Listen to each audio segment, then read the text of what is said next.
6 اکتوبر 1981 قاہرہ میں ایک فوجی فریڈ کے دوران فوجی افسروں کے ایک گروہ نے مصر کے صدر انور سادات کو قتل کر دیا تھا۔ یہ وہ سال تھا جب مصر اور اسرائیل کی قیادت میں عربوں کے درمیان اکتوبر 1973 کی جنگ شروع ہونے کی 8ویں برسی منائی جا رہی تھی۔ انور سادات یہ سمجھ رہے تھے کہ انہیں اسرائیلی فوج پر فتح حاصل ہوئی اور وہ اس دن کو اپنی فتح کے طور پر دیکھتے تھے۔ انور سادات اپنے قتل سے 2 سال قبل اسرائیل کے ساتھ صلح کرنے والے پہلے عرب رہنما تھے۔ اس فیصلے نے بہت سے عربوں اور مصریوں کو ناراض کیا تھا اور ان کے خلاف پرتشدد مظاہروں کا باعث بنا۔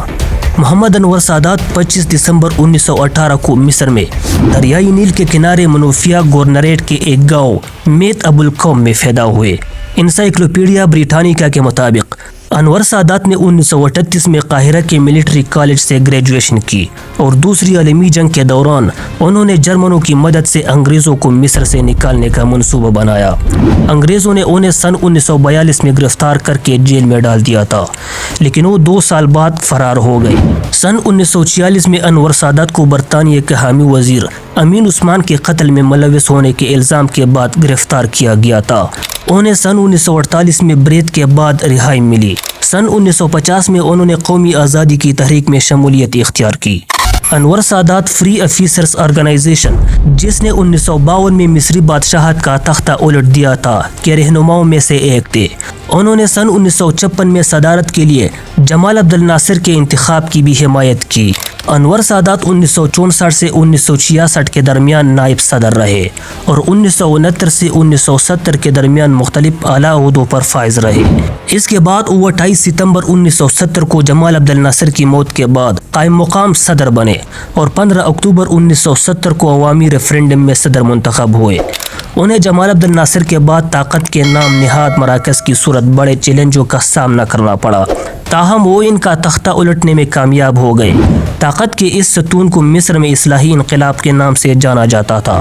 مصر کی معیشت بھی 1967 کی جنگ اور اسرائیل کے خلاف مصری فوج کی شکست کے بعد ابتر حالت میں تھی اور مصری معاشرے مہنگائی اور بنیادی سہولیات کی کمی کا شکار تھا۔ سن 1972 میں انور سادات نے یہ محسوس کرتے ہوئے کہ سوویت یونین انہیں خاطر خواہ مدد فراہم نہیں کر رہا، ہزاروں سوویت تکنیکی ماہرین اور مشیروں کو ملک سے نکال دیا۔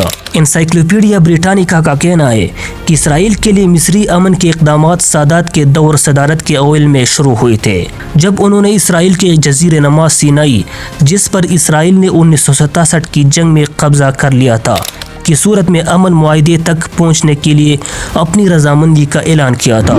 اس اقدام کے ناکام ہونے کے بعد سادات نے شام کے ساتھ مل کر ان علاقوں کو دوبارہ حاصل کرنے کے لیے ایک فوجی حملہ شروع کیا، جس نے 6 اکتوبر 1973 کو عرب اسرائیل جنگ کو جنم دیا۔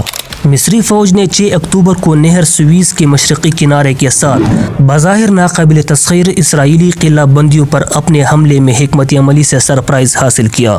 اگرچہ اسرائیل نے جزیرہ نما سینائی پر دوبارہ قبضہ کرنے کے لیے مصری پیش قدمی کو پسپا کر دیا تھا، لیکن اسے بھاری نقصان اٹھانا پڑا۔ سادات جنگ عرب رہنما کے طور پر کافی اہمیت کے ساتھ ابھرے۔ بین الاقوامی سٹیج پر ان کا موقف بھی مضبوط ہوا۔ بہت سے لوگوں نے انہیں ایک قومی ہیرو اور ایک ہوشیار رہنما سمجھا جس نے عرب قوم کا وقار بحال کیا۔ تاہم یہ جنگ محض ایک فوجی کارروائی نہیں تھی، یہ بڑے سفارتی اقدامات کا پیش خیمہ تھا۔ جنگ کے بعد انور سادات نے مشرق وسطیٰ میں امن کے حصول کے لیے کام کیا۔ انہوں نے 19 اور 20 نومبر 1977 کو اسرائیل کا ایک تاریخی دورہ کیا، جس کے دوران انہوں نے اسرائیلی اسمبلی کو اپنا امن منصوبہ پیش کرنے کے لیے یروشلم کا سفر کیا۔ اس سے سفارتی کوششوں کا سلسلہ شروع ہوا، جسے انور سادات نے عرب دنیا اور سوویت یونین کو بیشتر ممالک کی شدید مخالفت کے باوجود جاری رکھا۔ امریکی صدر جیمی کارٹر نے انور سادات اور مناہم بیگن کے درمیان ہونے والے مذاکرات میں ثالثی کی، جس کے نتیجے میں 17 ستمبر 1978 کو کیمپ ڈیوڈ معاہدے پر دستخط ہوئے، جو مصر اور اسرائیل کے درمیان ایک ابتدائی امن معاہدہ تھا۔ انور سادات اور مناہم بیگن کو 1978 میں امن کا نوبل انعام دیا گیا تھا اور ان کے جاری سیاسی مذاکرات کے نتیجے میں 26 مارچ 1979 کو مصر اور اسرائیل کے درمیان ایک امن معاہدے پر دستخط ہوئے، جو مؤخر الذکر اور کسی بھی عرب ملک کے درمیان پہلا معاہدہ تھا۔ مصر اور اسرائیل کے درمیان اس معاہدے کے بعد مغرب میں انور سادات کی مقبولیت میں اضافہ ہوا مصر میں معاہدے کی مخالفت، گہرے ہوتے معاشی بحران اور انور سادات کی طرف سے اختلاف رائے کو دبانے کی وجہ سے ان کی ملک میں مقبولیت میں تیزی سے کمی واقع ہوئی۔ ستمبر 1981 میں انور سادات نے اپنے مخالفین کے خلاف ایک بڑا سیکورٹی آپریشن شروع کیا، جس میں تمام سیاسی جماعتوں سے تعلق رکھنے والے 1500 سے زائد افراد کو قید کیا گیا۔ اگلے مہینے 6 اکتوبر 1973 کو مسلح افواج کے دن کی فوجی پریڈ کے دوران مصری اسلامی جہاد تحریک کے ارکان نے انور سادات کو قتل کر دیا۔ انور سادات نے فوجی سلامی لی، اس کے بعد نامعلوم سپاہی کے مقبرے پر پھولوں کی چادر چڑھائی اور مصری فضائیہ کی نمائش دیکھ رہے تھے جب 2 ہینڈ گرنیڈ پھٹ گئے۔ ان دھماکوں کے بعد بندوق بردار اہلکار صدارتی پریڈ کے پلیٹ فارم کے سامنے فوجی ٹرک سے چھلانگ لگا کر شرکا کی طرف بھاگے اور اہلکاروں پر فائرنگ کی۔ اس موقع پر سیکورٹی اہلکاروں کی معمول کی بڑی تعداد کے باوجود عین شاہدین کا کہنا ہے کہ حملہ 1 منٹ سے زیادہ وقت تک فائرنگ کرتے تھے۔ جس وقت صدر انور سادات کے محافظوں نے جوابی فائرنگ کی تو اس وقت تک پوڈیم کے اندر موجود کم از کم 10 افراد شدید زخمی یا ہلاک ہو چکے تھے۔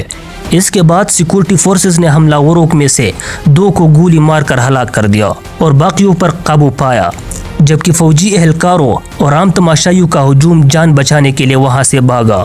صدر انور سادات کو ہیلی کاپٹر کے ذریعے ملٹری ہسپتال منتقل کیا گیا اور خیال کیا جاتا ہے کہ تقریباً 2 گھنٹے بعد ان کی موت ہو گئی۔ حملے کو جس درستگی کے ساتھ ترتیب دیا گیا، اس نے شکوک و شبہات کو جنم دیا ہے کہ حملہ آوروں نے اعلیٰ سطحی انٹیلیجنس کی مدد سے یہ سب کیا۔ صدر انور سادات کی موت پر ملا جلا رد عمل سامنے آیا۔ امریکی صدر رونالڈ ریگن نے انور سادات کے قتل کی مذمت کرتے ہوئے اسے گھناؤنا فعل قرار دیا گیا تھا۔ انہوں نے کہا تھا کہ امریکہ ایک عظیم دوست سے محروم ہو گیا، دنیا نے ایک عظیم سیاستدان کو کھو دیا ہے اور انسانیت نے امن کے ایک چیمپئن کو کھو دیا۔ لیکن بہت سے لوگوں نے اس خبر پر جشن منایا۔ لیبیا میں ہزاروں لوگ جشن منانے کے لیے دارالحکومت کے سڑکوں پر نکل آئے۔ طرابلس ریڈیو نے اعلان کیا کہ ہر ظالم کا خاتمہ ضرور ہے۔ فلسطین لبریشن آرگنائزیشن نے بھی اس قتل کی مذمت نہیں کی۔ PLO کے ایک اہلکار نبیل راملاوی نے کہا کہ ہمیں صدر انور سادات کی اس انجام کی توقع تھی، کیونکہ ہمیں یقین تھا کہ وہ اپنے لوگوں، عرب اقوام اور فلسطینی عوام کے مفادات کے خلاف کام کر رہے تھے۔ انور سادات کی شخصیت انتہائی متنازع رہی۔ کچھ لوگ انہیں ایک قومی ہیرو اور مشرق وسطی میں امن کے علمبردار کے طور پر دیکھتے ہیں، جبکہ دوسرے انہیں ملکی اور بین الاقوامی سطح پر تقسیم کرنے والے شخصیت کے طور پر۔ اس کے باوجود یہ بات ناقابل تردید ہے کہ ان کی میراث نے مصر اور عرب دنیا پر گہرے اثرات مرتب کیے۔ بین الاقوامی سطح پر انور سادات کو ان کے رہنماؤں میں شمار کیا جاتا ہے جنہوں نے مشرق وسطی کا چہرہ بدلنے میں کردار ادا کیا ہے۔ انہوں نے اسرائیل کے ساتھ جو امن معاہدہ کیا وہ محض 2 طرفہ معاہدہ نہیں تھا۔ انہوں نے عرب ریاستوں اور اسرائیل کے درمیان تعلقات میں ایک نئی دور کا آغاز کیا، حالانکہ یہ تعلقات کئی سال بعد تک مکمل طور پر آگے نہیں بڑھ پا رہے تھے۔ کچھ لوگ محسوس کرتے ہیں کہ تاریخ نے عرب اسرائیل تنازع کے بارے میں انور سادات کے نقطہ نظر کی تصدیق کی ہے۔ ان کے قتل کے 1 اشاریہ سے زیادہ بعد فلسطینی امن قائم کرنے کے طویل اور مشکل راستے پر گامزن ہوئے۔ اس کے بعد اردنی، جنہوں نے اسرائیل اور پھر متحدہ عرب امارات، مراکش، سوڈان اور بحرین کے ساتھ امن قائم کیا۔ انور سادات نے سیاسی اور اقتصادی اصلاحات کے ذریعے مصر کی ترقی کا سفر جاری رکھا۔ یہ وہ اصلاحات تھی جو انہیں اپنے پیشرو جمال عبد الناصر سے وراثت میں ملی تھی۔ انور سادات نے اپنی معاشی اور سماجی پالیسیوں کے ذریعے مصر پر اپنے گہرے نشانات چھوڑے۔ اگرچہ ان کی پالیسیوں میں خامیاں بھی تھی، مگر یہ مصری معیشت کو جدید بنانے اور غیر ملکی سرمایہ کاری کے دروازے کھولنے کی کوشش تھی۔